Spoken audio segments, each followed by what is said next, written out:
Hello बच्चों, कैसे हो आप? आई होप आप लोग सब बढ़िया होंगे। तो चलिए हम आज स्टार्ट करते हैं क्लास 7th का साइंस चैप्टर 2, जिसका नाम है प्राणियों में पोषण। बच्चों, हम पिछले वीडियो में चैप्टर 1 कंप्लीट कर चुके थे, हम उसके क्वेश्चन आंसर भी कर चुके थे। तो आज हम नए सिरे से स्टार्ट करेंगे चैप्टर 2, जिसका नाम है प्राणियों में पोषण।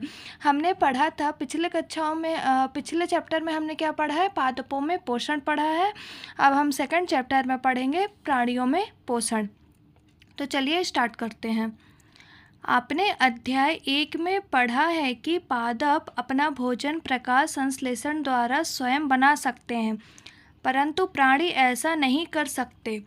देखो बच्चों, मैंने आपको बताया था ना कि पादप अपना भोजन स्वयं बनाते हैं, वो भी प्रकाश संश्लेषण के द्वारा। उससे उन्हें हम क्या कहते हैं? स्वपोषी कहते हैं। और वे जंतु जो अपना भोजन स्वयं नहीं बनाते उन्हें परपोषी कहा जाता है, जो अपने भोजन के लिए पौधों पर निर्भर होते हैं। प्राणी अपना भोजन प्रत्यक्ष या परोक्ष रूप से पौधों से प्राप्त करते हैं। ये मैंने आपको बताया ही था कि प्रत्यक्ष रूप से भी पौधों को खाते हैं और अप्रत्यक्ष रूप से भी, जो जंतु पादपों को ग्रहण करते हैं उन्हें भी खा के परोक्ष रूप से अपना भोजन ग्रहण करते हैं पादपों से ही। कुछ प्राणी सीधे ही पौधे का भक्षण करते हैं, जबकि कई उन जंतुओं को अपना आहार बनाते हैं जो पौधे खाते हैं। मैं अभी आपको बता ही चुकी हूँ। कुछ जंतु पौधे एवं जंतु दोनों को खाते हैं। कुछ जंतु जो पौधे एवं जंतु दोनों को खाते हैं, ऐसे जंतुओं को पता क्या कहा जाता है? सर्वाहारी कहा जाता है, जो कि पौधे एवं जंतु दोनों को खाते हैं। याद रखिए कि मानव सहित सभी जीवों को वृद्धि करने, शरीर को स्वस्थ एवं गतिशील बनाए रखने के लिए खाद्य पदार्थों की आवश्यकता होती है। मैंने आपको पिछले कक्षा में भी बताया था, और देखो इसमें भी यही लिखा है कि अपने शरीर के वृद्धि के लिए एवं शरीर स्वस्थ एवं गतिशील बनाए रखने के लिए क्या है? खाद्य पदार्थों की आवश्यकता होती है। प्राणियों के पोषण में पोषक तत्वों की आवश्यकता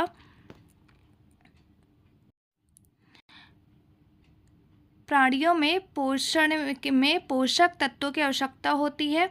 अब ये आवश्यकता 2 विधियों से पूर्ण होती है। पहला विधि कौन सा है? आहार के अंतःग्रहण, मतलब भोजन को ग्रहण करके हमें जो पोषक पदार्थ प्राप्त होते हैं, पोषक तत्व प्राप्त होते हैं वो। और दूसरा क्या है? शरीर में इनके उपयोग के, मतलब हमने जो खाया उसका पाचन हुआ, फिर हम वो पाचन से बने जो पोषक तत्व उसका हम उपयोग करके क्या अपनी आवश्यकताओं को पूरा करते हैं।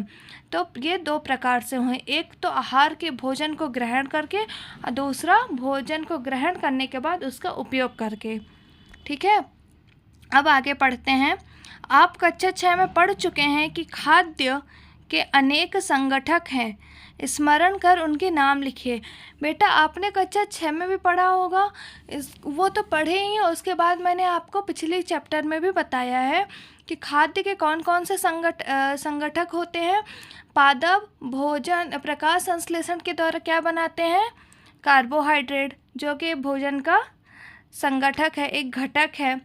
फिर प्रोटीन हुआ, वसा हुआ, खनिज लवण भी इसी में आते हैं। कार्बोहाइड्रेट जैसे कुछ संगठक जटिल पदार्थ हैं। इनको, मतलब जटिल पदार्थ कैसे? ये बहुत ज़्यादा जटिल है, इनको तोड़ पाना आसानी से हम इसको नहीं तोड़ पा सकते, इसको आसानी से हम पाचित नहीं कर सकते। ऐसे पदार्थ जो इनको आसानी से हम पाचन नहीं कर पाते उनको जटिल पदार्थ कहते हैं।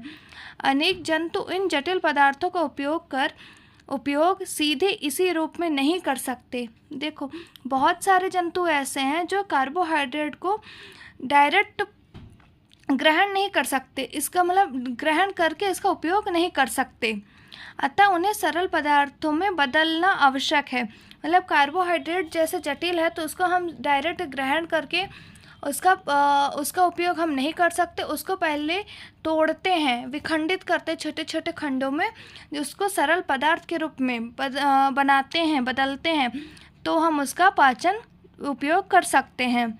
जैसे निम्न आरेख द्वारा दिखाया गया है। जटिल खाद्य पदार्थों का सरल पदार्थों में। देखो इसमें जटिल पदार्थ आपको दिख रहा है, ये दूसरे से जुड़ी हुई है, एक बंध के द्वारा ये दूसरे से जुड़ी हुई है। ये हुआ, जैसे मान लो इसी को हम मान लेते हैं कार्बोहाइड्रेट। अब कार्बोहाइड्रेट के जितने भी घटक हैं, कार्बोहाइड्रेट भी तो मिलके बना है ना। कार्बोहाइड्रेट किससे किससे मिलके बना है? CO2 प्लस H2O, मतलब कार्बन डाइऑक्साइड और जल से मिलकर बना है। हमने पिछले कक्षा में पढ़ा है प्रकाश संश्लेषण के द्वारा कि कार्बोहाइड्रेट का निर्माण होता है। तो ये जैसे अब ये घटक बने तो ये दूसरे से आपस में जुड़े हुए हैं। अब इनको हम पाचन विधि द्वारा, छोटी छोटी विधियों द्वारा सरल पदार्थों में तोड़ते हैं। जैसे इसमें दिखा, देखो ये जटिल पदार्थ जो एक दूसरे के आबंध द्वारा जुड़े हुए हैं और इनको अलग अलग कर दिया गया है, तो ये क्या हुआ? सरल पदार्थ हो गए। अब चलिए देखते हैं आगे क्या लिखा है इसमें। सरल पदार्थ में परिवर्तित होना या टूटना विखंडन कहलाता है तथा इस प्रक्रम को पाचन कहते हैं। पाचन उसी का होता है जिससे हम जटिल पदार्थ है उसका हम सरल पदार्थों में तोड़ दिए, तो हम उसका क्या, एकदम सरल पदार्थों मतलब छोटी इकाई में तोड़ दिए, उसी को हम पाचन कहते हैं। अब आगे देखते हैं खाद्य अंतःग्रहण की विभिन्न विधियाँ। भोजन के अंतःग्रहण की विधि विभिन्न जीवों में भिन्न भिन्न होती है। मतलब सभी जीवों में भोजन का जो अंतःग्रहण है वो अलग अलग प्रकार से होता है। मधुमक्खी एवं मरमर पक्षी पौधों का मकरंद चूसते हैं, मतलब पौधे को जो रसें होती हैं ना उसको चूसते हैं। मानव एवं कुछ अन्य जंतुओं में शिशु माँ का दूध पीते हैं। अजगर जैसे सर्प वंश के प्राणी अपने शिकार को समूचा ही निगल जाते हैं। देखे होंगे आप लोग, सुने ही होंगे कि अजगर काट काट के नहीं खाता, वो डायरेक्ट निगल लेता है। कुछ जलीय प्राणी अपने आसपास पानी में तैरते हुए खाद्य कणों को छानकर उनका भक्षण करते हैं। फिर क्रियाकलाप देखते हैं। सारणी 2.1 में दिए गए जंतुओं के भोजन के प्रकार एवं पोषण प्राप्त करने की विधि कौन सी है? आप अपने देखो, चलो अंतःग्रहण की विधि, तो इसमें जंतुओं के नाम दिया गया है, आहार का प्रकार दिया गया है तथा आहार की विधियां दी गई हैं। तो चलो हम आहार की विधियां देख लेते हैं। आहार के इनमें से कुछ जो छीनकर आहार ग्रहण करते हैं, चबाना मतलब कोई चबा कर आहार ग्रहण करता है, काटना, पकड़ना, निगलना, जैसे मैं आपको बताई ना अजगर क्या डायरेक्ट निगल लेता है। साइफन, स्पंजी, चूषण, हम लोग क्या करते हैं अपने आहार को चबा चबा के करते, चबाते हैं, काटते हैं। अब आगे देखते हैं अद्भुत सत्य। स्टारफिश कैल्शियम कार्बोनेट के कठोर कवच वाले जंतुओं का आहार करती है। कैल्शियम कार्बोनेट के कठोर कवच मतलब जो स्टारफिश है वो जिनका कवच होता है, जिनका ऊपरी सतह कठोर होता है, जो कैल्शियम कार्बोनेट के बने होते हैं, वाले जंतुओं का आहार करती है। कवच खोलने के बाद यह अपने ये जो इसके ना ऊपर का कवच क्या है, कैल्शियम कार्बोनेट का बना हुआ होता है, जो इसका कठोर कवच होता है। अब ये कवच खोलने के बाद यह अपने मुख से अपना अमाशय को क्या कर देता है, ये बाहर निकाल देती है। फिर तथा जंतु के कोमल भागों को खाती है। अमाशय वापस फिर जब वो उसके खा लेती है फिर वो अपने अमाशय को अंदर शरीर में चला जाता है उसके, तथा आहार धीरे धीरे फिर वो अब जब अमाशय चला गया तो फिर वो आहार धीरे धीरे पचता रहता है। चलिए प्रेक्षण सारणी 2.1 में लिखिए। आप देखेंगे कि सारणी के नीचे लिखी गई खाद्य अंतःग्रहण की विधियां उन विधियों का विवरण लिखने में सहायक है जिनसे जंतु भोजन का अंतःग्रहण करते हैं। अब चलिए सबसे मोस्ट इम्पॉर्टेंट है, क्या है? मानव में पाचन, यही सबसे मुख्य है। तो चलिए मानव में पाचन देखते हैं। हम अपने मुख द्वारा भोजन का अंतःग्रहण करते हैं, इसे पचाते हैं। बच्चों आपने देखो हम भोजन किससे ग्रहण करते हैं, अपने मुख द्वारा ग्रहण करते हैं। तो मुख से ग्रहण करने के बाद ही इस भोजन को हम पचाते हैं। फिर इसका उपयोग, अब जब भोजन पच गया तो हम उसका फिर उपयोग करते हैं। मैंने अभी आपको पहले थोड़ी देर पहले बताया कि पाचन के बाद, भोजन का पाचन के बाद हम उसका उपयोग करते हैं। आहार का बिना पचा भाग मल के रूप में निष्कासित किया जाता है। जो भाग अब नहीं पचता, जो भाग नहीं पचा हुआ होता है, उसको मल के द्वारा बाहर कर दिया जाता है। क्या आपने कभी यह जानने का प्रयास किया है कि शरीर के अंदर भोजन का क्या होता है? भोजन एक सतत नली। अब भोजन का क्या होता है बच्चों, सोचो भोजन का पाचन कैसे होता होगा शरीर के अंदर, कैसे कैसे क्रियाओं से वह गुजरता होगा। तो चलिए आगे हम देखते हैं। भोजन एक सतत नली से गुजरता है जो मुख गुहिका से प्रारंभ होकर गुदा तक जाती है। अब भोजन एक सतत नलिका से, अब एक सतत नलिका से गुजरती है, इसका मतलब ये है कि हमारे शरीर के अंदर एक सतत नलिका होगी, एक नली जैसी रचना होगी, है ना, जो कि मुख गुहिका, मुख गुहिका क्या हुआ, मुख से, जिससे हम भोजन ग्रहण करते हैं, वहाँ से लेके गूदा तक, गूदा तक मतलब जहाँ से हमारा मल निष्कासित होता है, वहाँ तक एक नलिका होती है। इस नली को विभिन्न भागों में बांट सकते हैं। पहला भाग है मुख गुहिका, जहाँ से हमने भोजन ग्रहण किया। फिर दूसरा है ग्रास नली, तीसरा है ग्रास नली या ग्रशिका, तीसरा है अमाशय, क्षुद्रांत, छोटी आंत और बड़ी आंत, जो मलाशय से जुड़ी होती है। बड़ी आंत मलाशय से जुड़ी होती है, मलाशय से जुड़ी होती है। फिर आता है मल द्वार या गूदा, जिसमें बताइए ना आपको कि जिससे मल निष्कासित होता है उसको मल द्वार कहते हैं या गूदा कहते हैं। क्या यह बहुत लंबा मार्ग नहीं है? हो सकता है।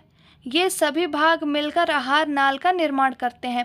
ये जो लंबा मार्ग है, ये सब क्या कहलाता है? सभी भाग मिलकर, ये जितने भी कितने 6 पॉइंट है, 6 भाग मिलकर एक आहार नाल का निर्माण करते हैं, जिसे हम पाचन नलिका कहते हैं। जैसे जैसे भोजन विभिन्न भागों से गुजरता है, उसके विभिन्न घटकों का पाचन भी क्रमिक रूप से होता रहता है। अब जैसे ये 6 भाग हैं, 6 भाग एक एक करके ये भोजन सभी भागों से गुजरेगा, तो इसके जो विभिन्न घटक हैं, जो भोजन में जो जो घटक पाए जाते हैं, उसका क्रमिक रूप से पाचन होता जाएगा। मतलब पहले भाग में कुछ पाचन हुआ, फिर दूसरे भाग में किसी चीज़ का घटक का पाचन हुआ, फिर तीसरे में किसी और घटक का पाचन हुआ, तो ऐसे क्रमिक रूप से पाचन होता रहता है। अमाशय की आंतरिक भित्ति क्षुद्रांत तथा आहार नाल से समृद्ध विभिन्न ग्रंथियों जैसे कि लाला ग्रंथि, यकृत, अग्नाशय, पाचन रस स्रावित करती है। अमाशय की आंतरिक भित्ति क्षुद्रांत तथा आहार नाल से संबंधित विभिन्न ग्रंथियां जैसे लाला ग्रंथि, यकृत, अग्नाशय, पाचन रस स्रावित करती हैं। मतलब इनसे विभिन्न जो ग्रंथियां हैं, ये क्या करती हैं? पाचन रस स्रावित करती हैं। पाचन रस जटिल पदार्थों को उनके सरल रूप में बदल देती है।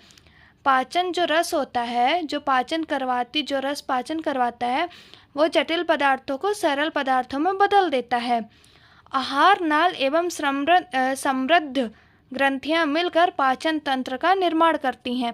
अब जो आहार नाल मैंने आपको बताया है ना, कि मुख गुहिका से गूदा तक जो है वो आहार नाल कहलाया, एवं समृद्ध समृद्ध ग्रंथियां जैसे ये यकृत हो गया, अग्नाशय हो गया, पाचक रस हो गया, ये जो सब हैं, नहीं पाचक रस नहीं, अग्नाशय, यकृत, लाल ग्रंथियां, ये सब क्या है? मिलकर पाचन तंत्र का निर्माण करती हैं। पाचन तंत्र क्या कहलाया कि कौन जैसे पाचन का हम भोजन का हमने मुंह पे लिया, फिर उसके बाद वो अंदर गया, फिर उसका पाचन क्रिया हुआ, फिर उसका क्या बोलते हैं, उसके जो भी घटक हैं उसको हम लोगों ने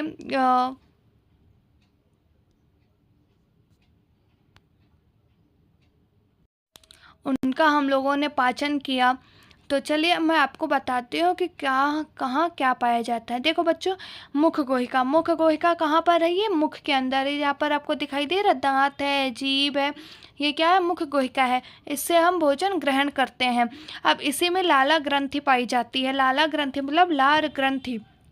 अब जैसे अपन जो सलाइवा बनता है, सलाइवा मतलब जो लार बनता है, वही लाला ग्रंथि कहलाती है। जैसे हम भोजन ग्रहण करते हैं तो वो हमारे मुंह से जितने भी लार है वो भोजन में मिल जाती हैं और उसको एकदम लसलीसा पदार्थ, मतलब एकदम गीला गीला पदार्थ बना के एक लुगदीनुमा संरचना बना देती हैं। ठीक है, फिर अब ये भोजन जब लुगदीनुमा संरचना हो गया और एकदम गीला हो गया, दांतों द्वारा भी उसको पीस दिया गया, चबा दिया गया, तो एकदम खुरदुरा सा हो गया। फिर वो अपने गले से होते हुए नीचे की ओर ग्रशिका तक पहुंचा। वक्ष गुहा और जो है उसके बीच में ग्रशिका पाई जाती है। ये ग्रशिका तक होते हुए फिर ये पहुंचेगा अपने अमाशय में। फिर यहाँ पर अमाशय पास देखो, अमाशय से फिर अग्नाशय, फिर क्षुद्रांत, छोटी आंत, फिर बड़ी आंत से जुड़ा हुआ मलाशय, और जो पाचन नहीं हो पाता वो मल के रूप में गुदा से बाहर निकल जाता है। अब यकृत और पित्ताशय ये भी एक भोजन के पाचन में सहायक होते हैं। चलिए आइए आगे देखते हैं। आइए अब हम जाने कि आहार नाल के विभिन्न भागों में भोजन का क्या होता है। मुख एवं मुख गुहिका, हमने बताया ना, मुख गुहिका। भोजन का अंतःग्रहण मुख द्वारा होता है। आहार को शरीर के अंदर से लेने की क्रिया अंतःग्रहण कहलाती है। आहार को शरीर के अंदर लेने की क्रिया मतलब हम मुख से अंदर ले रहे हैं, उसको अंतःग्रहण कहते हैं। बूझो जानना जब बूझो चित्र 2.2 में, चित्र 2.2 ये है। ठीक है, चित्र 2.2 में दिखाई गई अत्यधिक कुंडलित क्षुद्रांत को देखकर आश्चर्यचकित है। वह इसकी लंबाई जानना चाहता है। क्या आप इसका अनुमान लगा सकते हैं? पृष्ठ संख्या 17 में इसकी सन्निहित लंबाई की दी गई है। कल्पना कीजिए कि इतनी लंबी संरचना हमारे शरीर के छोटे से हिस्से में किस प्रकार समाई हुई है। बेटा ये देखो, ये क्या है? क्षुद्रांश की बात कर रहा है ना, ये क्षुद्रांश है। ये देखो कुंडलित रूप में है, ये एक दूसरे से ऐसे ऐसे कुंडलित है, इसलिए इसकी लंबाई तो बहुत है, लेकिन ये छोटे कुंडलित रूप में, इसलिए हमारे शरीर में एडजस्ट हो गया है।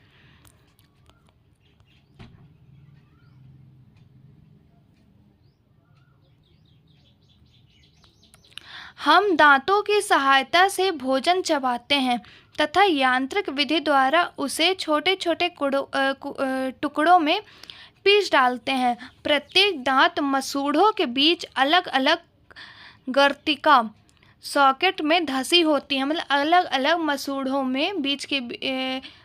के बीच अलग अलग गर्तिका मतलब मसूड़ों के बीच धसी होती हैं। हमारे दांतों की आकृति भिन्न भिन्न है तथा उनके कार्यों भी भिन्न भिन्न है। इसके अनुसार उन्हें अलग अलग नाम दिए गए हैं। आप लोग बच्चों देखे होंगे कि सभी मनुष्यों के जो भी हैं सभी के दांत अलग अलग आकृति के होते हैं, उनका काम भी अलग अलग होता है। तो आप लोग किसी के दांत छोटे होते हैं, किसी के दांत, आप छोटे जब रहते हो तो आपके दांत अलग होते हैं, और जैसे जैसे आपकी एज बढ़ती जाती है आपके दांतों की संरचना अलग होते जाती है। तो चलिए क्रियाकलाप के द्वारा हम समझते हैं। अपने हाथ धोइए। ठीक है बच्चों, अपने हाथ धो लो। दर्पण में देखते हुए अपने दांतों की गणना कीजिए। अपनी तर्जनी से दांतों को छूकर महसूस कीजिए। अब तर्जनी क्या है? तर्जनी उंगली है जो कि अंगूठे के जस्ट बगल पे होती है। उसको पहले तो अपने हाथ को धो लीजिए, फिर दर्पण के सामने खड़े होकर तर्जनी की सहायता से अपने दांतों को छूइए और गणना कीजिए कि कितनी दांतें हैं। आपके मुख में कितने प्रकार के दांतें हैं? अब हमें जानना है कि हमारे मुख पे कितने प्रकार के दांतें हैं। तो चलिए हम इस क्रियाकलाप से समझ जाएंगे। एक सेब अथवा रोटी का टुकड़ा लेकर उसे काटिए। आप उसे काटने एवं दंशन मतलब होता है कुतरने के लिए किन दांतों का उपयोग करते हैं? कौन से दांत खाद्य पदार्थों को चीरने व फाड़ने के काम आते हैं? उन दांतों को भी पहचानिए जो चबाने एवं पीसने के लिए काम आते हैं। अपने प्रेक्षण सारणी 2.2 में लिखिए। इसमें मतलब हमें लिखना है। तो चलिए हम पहले इसको देख लेते हैं। पहले हम इसको चित्र द्वारा समझते हैं। ठीक है। देखो बच्चों, इसमें ये जो सामने के 4 दांत हैं, 1 2 3 4, ये कहलाते हैं कृतंक कहलाते हैं, जो कि कुतरते और काटते हैं।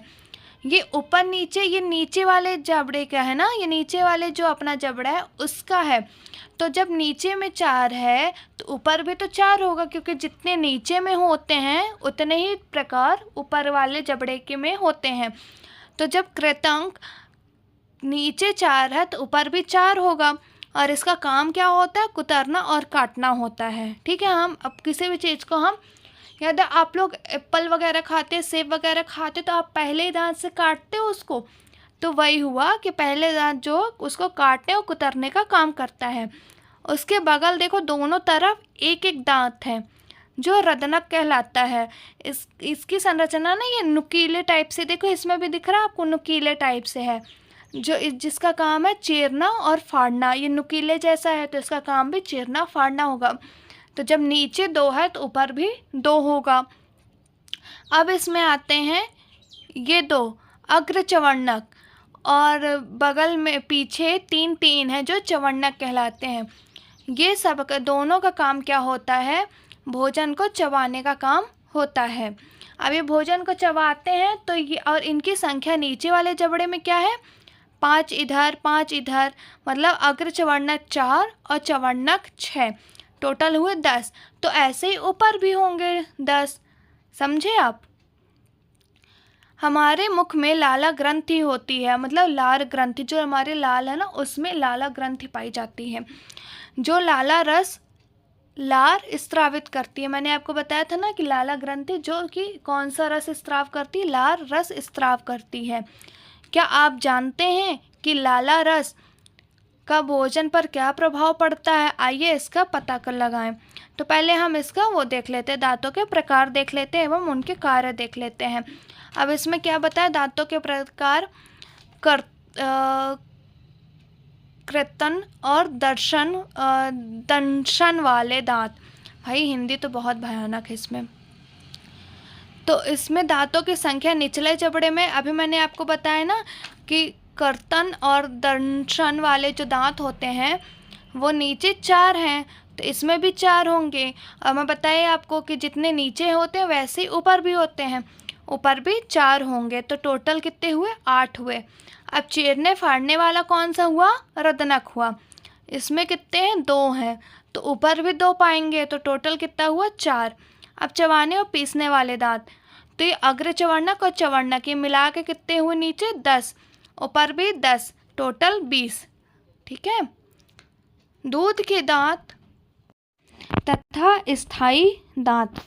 क्या आपको याद है कि कुछ वर्ष पूर्व आपके दांत गिरने लगे थे? बच्चों आपको तो याद होना चाहिए कि आपके दांत तो एक बार गिर चुके हैं, अपने से टूट चुके हैं। हमारे दांतों का प्रथम सेट शैशवकाल में निकलता है तथा लगभग 8 वर्ष की आयु तक ये सभी दांत गिर जाते हैं। और शैशवकाल क्या कहलाता है? 0 से 2 वर्ष, ये शैशवकाल कहलाता है, जिसमें आप छोटे बच्चे होते हो उसी टाइम पे ये दांत निकलती हैं, और जो कि 8 वर्ष की आयु तक ये सभी दांत गिर जाते हैं। इन्हें दूध के दांत कहते हैं। इन दांतों के स्थान पर दूसरे दांत निकलते हैं, जिन्हें स्थायी दांत कहते हैं। अब एक बार जो दांत हैं वो तो 8 वर्ष की एज तक गिर जाते हैं, जिसे हम दूध के दांत कहते हैं। अब इसके बाद जो दूसरे दांत निकलते हैं वो स्थायी दांत कहलाते हैं, तथा ये एक एज के बाद, जब हम बुढ़ापे में आते हैं ना, आप लोगों ने अपने घर पे देखे होंगे दादा दादी, अब उनके दांत झड़ने गिरने लगे होंगे, तो वो एक एज के बाद उनके दांत निकलने लगते हैं, वैसे इसको स्थायी दांत कहते हैं। समानतः स्वस्थ व्यक्ति के स्थायी दांत पूरे जीवन भर बने रहते हैं, यद्यपि वृद्धावस्था में ये प्रायः गिरने लगते हैं। मैंने आपको बताया ना, वो वृद्धावस्था में आपके दादा दादी, तो उनके दांत गिरने लगे होंगे। अब क्रियाकलाप 2.3, 2 परख नली लीजिए, उनमें उन्हें ए और बी चिन्हित कीजिए। ठीक है।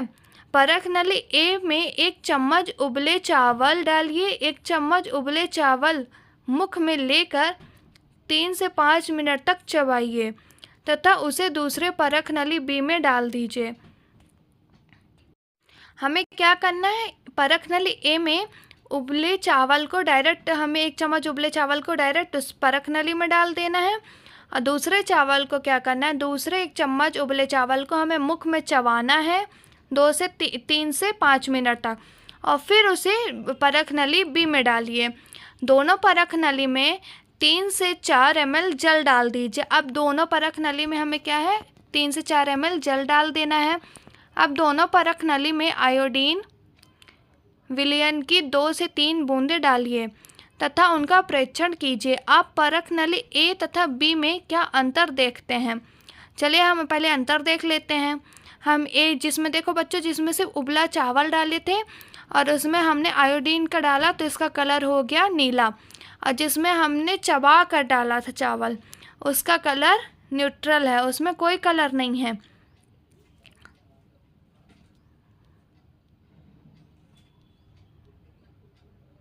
परख नली के रंग में परिवर्तन क्यों आता है? परिणामों की चर्चा अपने मित्रों एवं अध्यापक से कीजिए। लाला रस चावल के मंड को शर्करा में बदल देता है। अब जो लाला रस है उसमें कौन सी ग्रंथि रस पाया जाता है? लाल रस स्रावित करती है जो चावल के मंड को शर्करा में बदल देती है। अभी जो देखो हमने क्या किया, उसका मंड हमने जो परख नली बी है उसमें हमने चबाकर चावल डाला था, तो हमारे जब हम चबाएंगे तो उसमें क्या होगा, लाल रस स्रावित होगी और वो चावल में मिक्स हो जाएगी जो कि मंड को शर्करा चावल में मंड पाया जाता है उसको शर्करा में परिवर्तित कर देती है। जीभ एक मांसपेशी, इसीलिए इनका कलर ऐसा हो जाता है। अब ये इसमें चावल में तो लाल ग्रंथि है नहीं, लाल रस तो इसमें हम लोग मिला ही नहीं है, तो इसमें जब आयोडीन डाला गया तो इसका कलर नीला हो गया क्योंकि इसमें स्टार्च मंड पाया गया। चावल में मंड होता है जो कि आयोडीन मिलाने से इसका कलर नीला हो गया। अब ये मंड को, अब इसके चावल के मंड को इसने क्या किया, शर्करा में बदल दिया, तो आयोडीन के डालने पर इसमें कोई प्रभाव नहीं पड़ा और इसका कलर सेम के सेम अपरिवर्तित रहा। ठीक है, अब चलिए आगे देखते हैं। जीभ एक मांसपेशी अंग है, मांसलपेशीय अंग है जो पीछे की ओर मुख गुहिका के अधर तल से जुड़ी होती है। अब ये मुख जो पीछे है ना, ये देखो बच्चों आप देखते होगे तो आप जब जीभ निकालते होगे तो ऐसा लगता है ना नीचे तक गई है जीभ, कहाँ तक जुड़ी है, तो ये क्या है, मुख गुहिका से अधर तल से जुड़ी है। इसका अग्रभाग स्वतंत्र होता है और किसी भी दिशा में मुड़ सकता है। देखो बच्चों अपने जीभ को इधर उधर करो, सब मुड़ रहा, कहीं भी जा सकता है। क्या आपको जीभ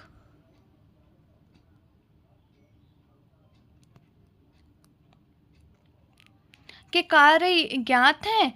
हम बोलने के लिए जीभ का उपयोग करते हैं।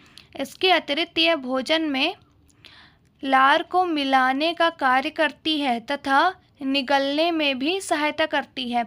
अब ये देखो मैं आपको बताई थी ना कि भोजन में लार मिल जाते हैं, लाल रस स्रावित करता है लाला ग्रंथि जो कि भोजन में मिल जाता है, तो ये क्या करता है, भोजन में लार को मिलाने का कार्य करता है तथा निगल, अब जैसे वो एकदम गीला हो गया, लसलिसा हो गया, तो अब हम उसको वो लुगदी नुमा संरचना बना ले, अब फिर वो निगलने का सहायता करती है। जब वो गीला हो जाएगा तो हम उसको आसानी से निगल लेंगे। जीभ द्वारा ही हमें स्वाद का पता चलता है। देखो बच्चों हम बोलते हैं ना कि अरे ये चीज़ तो खट्टा है, अरे ये इसका नमक तेज हो गया, अरे ये कड़वा है, ये सब हमें कौन बताता है, जीभ बताता है। जीभ से ही हमें स्वाद का पता चलता है। जीभ पर स्वाद कलिकाएं होती हैं। अब ये स्वाद कलिकाएं हो जो हमें दिखाई देती नहीं हैं, जिनकी सहायता से हम विभिन्न प्रकार के स्वादों का पता चलता है। तो चलो क्रियाकलाप 2.4 द्वारा हम स्वाद कलिकाओं की स्थिति का पता लगा सकते हैं। तो चलो हम ये स्वाद का पता लगाने से पहले हम ये देख लेते हैं, ये मिठाई और दंत रक्षक, दंत छय देखते हैं। मतलब दांतों, जो मिठाई हम खाते हैं ना उससे हमारे दांतों को नुकसान होता है। हम ज़्यादा मिठाई खाते तो हमारे दांतों को नुकसान होता है, वही चीज़ हमें बताया गया है। चलिए देखते हैं। सामान्यतः हमारे मुख में जीवाणु पाए जाते हैं परंतु उनसे हमें कोई हानि नहीं होती। फिर भी खाने के पश्चात यदि हम दांत और मुख साफ न करें तो मुख में अनेक हानिकारक जीवाणु वास करके वृद्धि करने लगते हैं। ये जीवाणु दांतों के बीच फंसे भोजन की शर्करा का विघटन कर अम्ल निर्मोचित करते हैं। जैसे हम लोग खाना खा लिए, हम लोग कुछ भी खा लिए, तो उनके कुछ कण हमारे दांतों के बीच में फंस जाते हैं। अब जो दांतों के कण में जो हमारे भोजन के कण फंस गए हैं, उनके शर्करा का ये विघटन कर उसको अम्ल निर्मोचित करते हैं, अम्ल में परिवर्तित कर देते हैं। अब ये अम्ल क्या है, इसको तो मैंने आपको बताया था, और फिर इसके आगे भी हम अध्याय 4 में देखेंगे। यह अम्ल धीरे धीरे दांतों को क्षति पहुंचाते हैं, जैसे चित्र 2.5 में है। ठीक है, देख रहे हो आप चित्र 2.5। चित्र 2.5 में पहले ए में देखो दांत बहुत अच्छे से सही है, फिर बी में देखो ये बीच वाले भाग में ये हल्के से गैप होने लगा, फिर तीसरे में देखो दांत में और ज़्यादा गैप हुआ, और चौथे में देख रहे हो पूरा ही दांत खत्म हो गया बीच से। इसे दंत क्षय कहते हैं। मतलब इस तरह से नुकसान होता है कि दांत ही का पूरा हो जाता है, इसे दंत क्षय कहते हैं। यदि समय रहते इसका उपचार न किया जाए तो दांतों में असह्य पीड़ा होती है, पीड़ा होने लगती है तथा चरम अवस्था में टूटकर गिर जाते हैं। मतलब बहुत ज़्यादा पीड़ा होती है, जो असह्य होता है, मतलब जिसको हम सह नहीं सकते, है ना, असहनीय बहुत पीड़ा होती है, और तथा चरम अवस्था में टूटकर गिर जाते हैं। मतलब एक तरह से लास्ट स्टेज में ये गिर के अपने से ही टूट जाते हैं। चॉकलेट, ठंडे पेय तथा चीनी युक्त मिठाइयाँ व अन्य पदार्थ दंत क्षय के प्रमुख रूप से उत्तरदायी हैं। अतः प्रत्येक व्यक्ति को प्रतिदिन कम से कम 2 बार ब्रश अथवा दातून करनी चाहिए तथा कुछ भी खाने के तुरंत बाद कुल्ला करना चाहिए। मुख के अंदर गंदी अंगुली अथवा बिना धुली वस्तु नहीं डालनी चाहिए। इसलिए बच्चों बोला जाता है कि कोई भी वस्तु आप किसी भी चीज़ को खाओ तो पहले उसको धुल लो, यहाँ तक कि हाथ भी मुंह में डालने से पहले हाथ को धुल लो, और 2 बार ब्रश तो करना ही चाहिए। तथा चॉकलेट, ठंडा पानी, ये चीनी, ये कोल्ड ड्रिंक वगैरह ज़्यादा मत पिया करो बच्चों, आपके ही दांतों को नुकसान होगा। आज अभी आप कर रहे हो, आपको फ़र्क नहीं पड़ेगा, फिर थोड़ी दिन बाद आपके दांत में बहुत ज़्यादा दर्द होगा, फिर वो धीरे धीरे टूट जाएगा। अब हम पढ़ते हैं जीभ के स्वाद कलिकाओं के बारे में। क्रियाकलाप 2.4। निम्न पदार्थों के अलग अलग विलयन तैयार कीजिए। हम निम्न पदार्थ का अलग अलग विलयन मतलब पता है ना, कि पानी में किसी पदार्थ को मिला देना घोल के। जैसे हम 1 गिलास पानी लिए, उसमें ग्लूकोज 1 चम्मच डाले और उसको घोल दिए, या फिर हम चीनी घोल दिए, तो वो क्या कहला गया, पूरा जब चीनी पूरा घुल गया तो क्या कहला गया, विलयन कहला गया। तो अब इसमें चीनी का विलयन क्या हुआ, 1 गिलास पानी में हम चीनी लिए और उसको घोल दिए। नमक का विलयन, नमक लिए उसको घोल दिए। नींबू का रस, ऐसे कि नीम की पत्ती अथवा करेले का रस। एक मीठा, एक नमक, एक कड़वा, नीम का पत्ता कड़वा रहता ना, एक नींबू जो खट्टा है। अपने किसी मित्र को आंखों पर पट्टी बांधकर उसके अपनी जीभ बाहर निकालकर सीधी रखने को कहिए। आप उसे कहिएगा। चित्र 2.6 में दिखाए गए जीभ के विभिन्न क्षेत्रों के ऊपर उपयुक्त में से किसी एक विलयन के नमूने को कि 1-2 बूंदें रखिए। विलयन रखने के लिए दांत कुरेदने की सीख का उपयोग करें। इसे दांत कुरेदने की सीख का उपयोग करें। इस प्रक्रिया को अन्य विलयनों के साथ दोहराइए। प्रत्येक विलयन के लिए पृथक पृथक सिंक का उपयोग कीजिए। अब जैसे इसमें देखो ये है ना, ये अलग अलग ये जो निशान है, इन्हीं में आपको ऐसे सब विलयन को एक एक करके रखना है, और फिर दांत की सहायता से उसको खिसकाइए, हर उसमें खिसकाते रहिए। ठीक है, फिर आपको पता चलेगा। फिर अब इसमें क्या बोला है, अपने मित्र से पूछे कि जीभ के किस क्षेत्र से उसे मीठे नमकीन खट्टे कड़वे स्वाद का अनुभव होता है।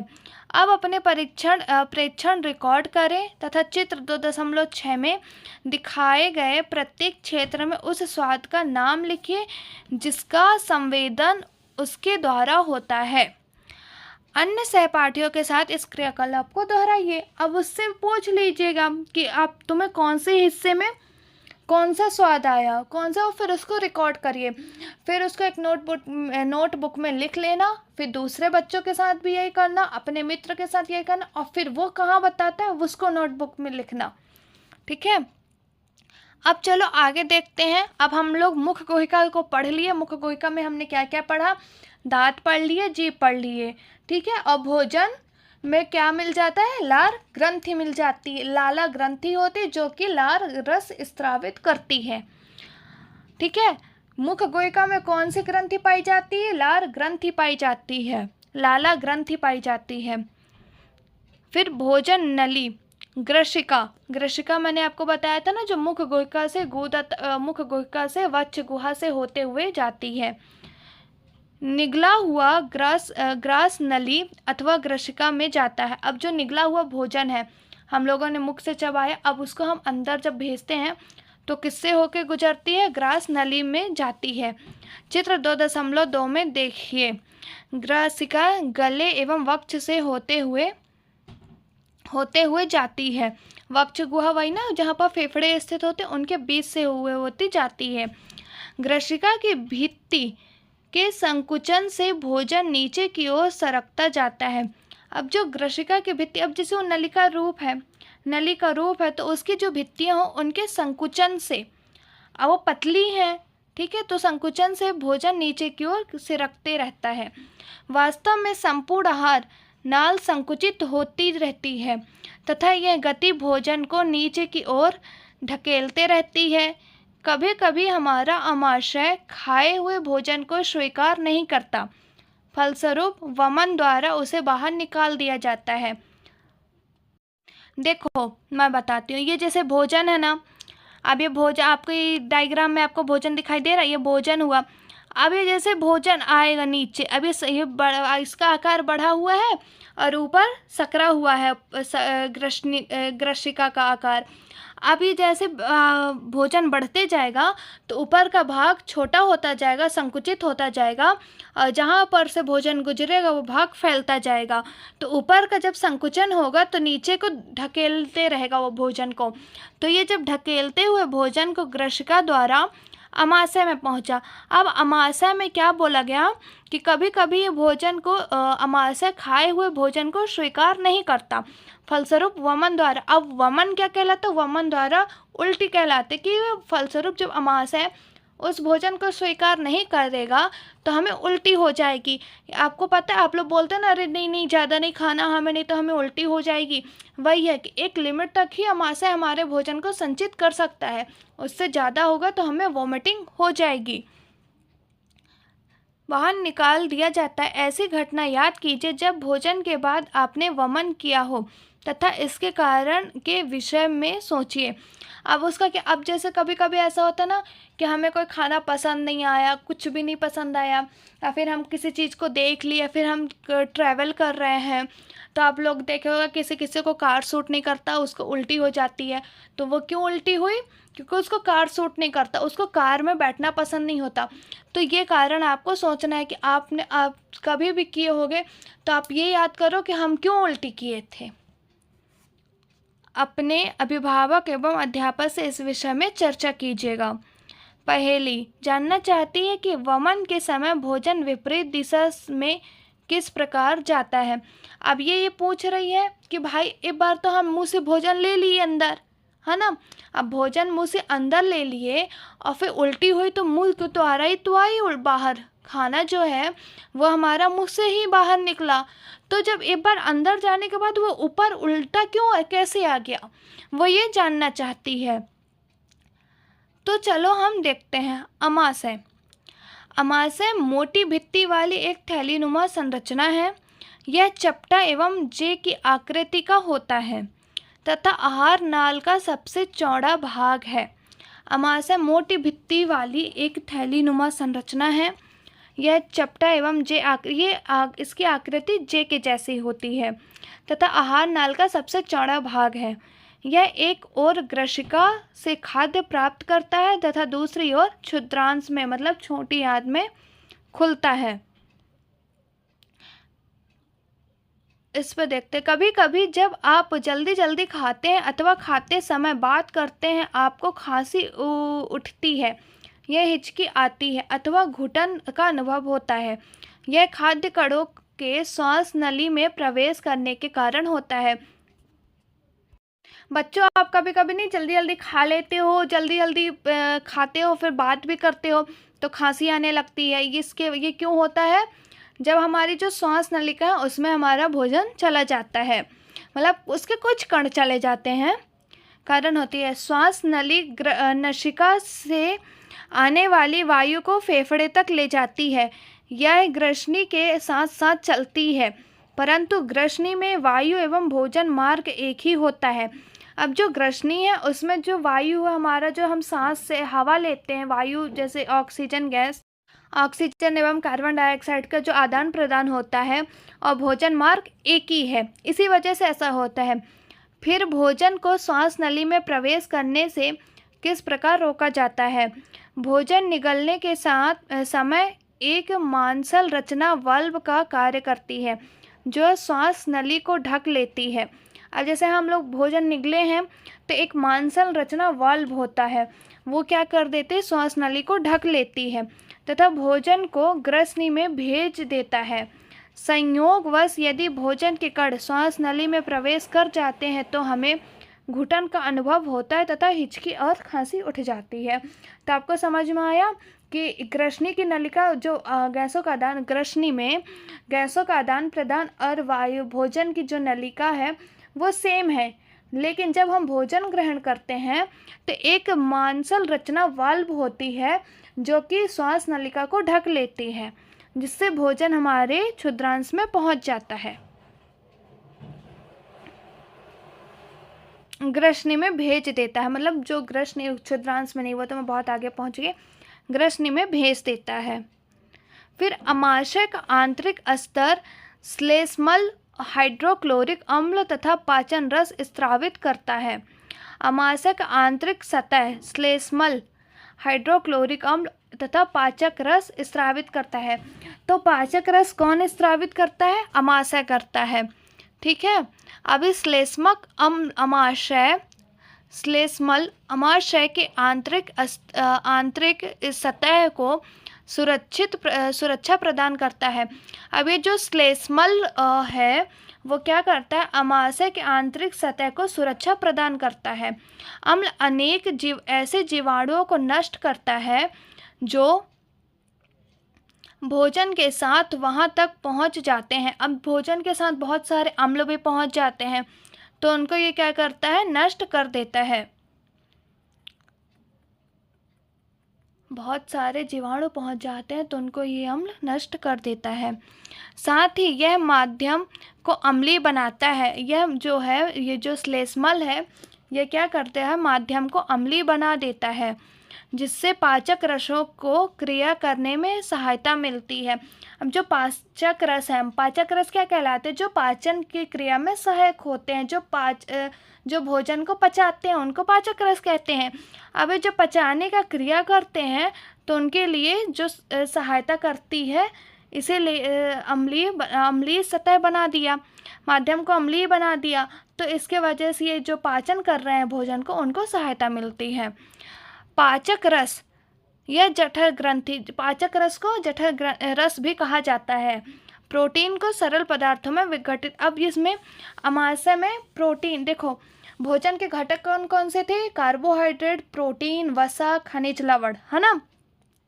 तो इसमें अमाशय में क्या हुआ? प्रोटीन का पाचन हुआ। बात आई थी ना कि किसी भी जटिल पदार्थ को सरल पदार्थ में तोड़ना पाचन कहलाता है। तो प्रोटीन एक जटिल पदार्थ है, उसको सरल पदार्थों में कौन तोड़ा? अमाशय तोड़ा। तो यहाँ मतलब प्रोटीन का पाचन हो गया। तो प्रोटीन का पाचन कहाँ होता है? अमाशय में होता है, जो कि पाचक रस प्रोटीन को, और ये तोड़ता कौन है इसको? सरल पदार्थों में पाचक रस तोड़ देता है। ठीक है। अब बच्चों हम आगे का कल देखेंगे। छोटी आंत, बड़ी आंत और भी बहुत सारी चीज़ें हैं। घास खाने वाले जंतुओं में पाचन, ये सब चीज़ें हम कल देखेंगे। ठीक है, तो आज के लिए इतना ही। आई होप आप लोगों को यह समझ में आया हो। तो प्लीज़ अगर आपको ये समझ में आए तो लाइक एंड सब्सक्राइब ज़रूर करें, कि जिससे मुझे मोटिवेशन मिलता रहे और मैं आपको इसी तरह ऐसे वीडियो और भी बना बना के भेजते रहूं। प्लीज़ बच्चों, आप प्लीज़ मुझे लाइक एवं सब्सक्राइब ज़रूर करें। Thank you.